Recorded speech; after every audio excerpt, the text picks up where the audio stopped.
So we'll start with our first speaker, Dr. Omar Haramy. Thank you. I'll start by saying I'm not a doctor, but I like being called a doctor.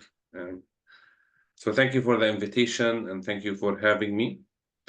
Public theology, an interesting topic. This is what we do at Sabeel. Sabeel is a Center for Palestinian Liberation Theology, where we started at the beginnings of the First Intifada. Our founding fathers and mothers started to meet together in Jerusalem to discuss what does it really mean to be a Palestinian, a Christian, living under occupation in the land where the Bible was written and Jesus lived and taught and died and was resurrected.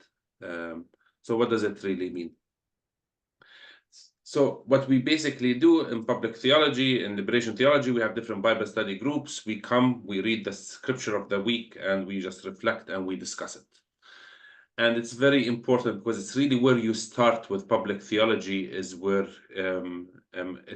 you can predict where you will end. So if you start with the people of faith, they look and explore theology as a way to better please their God, to better be in line with the teachings of God, a place where they believe that they can evolve and become better people.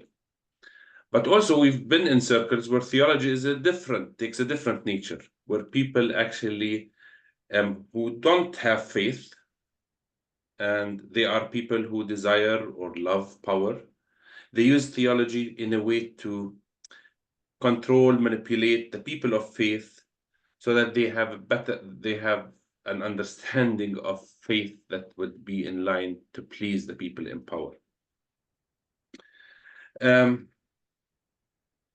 God, power, people of faith, theology, these are like four parts of a circle. So it depends on where you start, it's actually where you will end. In Christianity, we understand that the people and public theology, and when people come together to speak theology, it gets very complicated. Because we know from the stories, the famous stories of Palm Sunday, where the people came and when they saw Jesus coming into Jerusalem as a liberator, they said, Hosanna, save us from the evil military occupation of the Roman Empire. They saw in Jesus a liberation, saw in him the liberation, the movement, a liberator. But also just a few days after, they were the same crowds who were shouting, crucify him, and denied him, and were very upset with him. So starting with the people and within the intention of the people when it comes to theology, it is not exactly as the powerful foundations of you start from an academic perspective. One of our famous Palestinian or well-respected and loved Palestinian theologians, Father Rafiq Khouri, he wrote a beautiful article that I continue go and visit, and he says, tell me who you are, I will tell you who God is. So when we discuss politics, human rights, and so on, and we want to speak about God, you can have a feeling. So when the person starts, if that person is standing from the perspective of human rights, inclusivity, believes in justice issues, you can say that their God reflects them. And if somebody you feel that this is a person who loves war and loves battles and loves confusion, you know, you're gonna find out that their theology of God is a God that resembles them, a warrior God.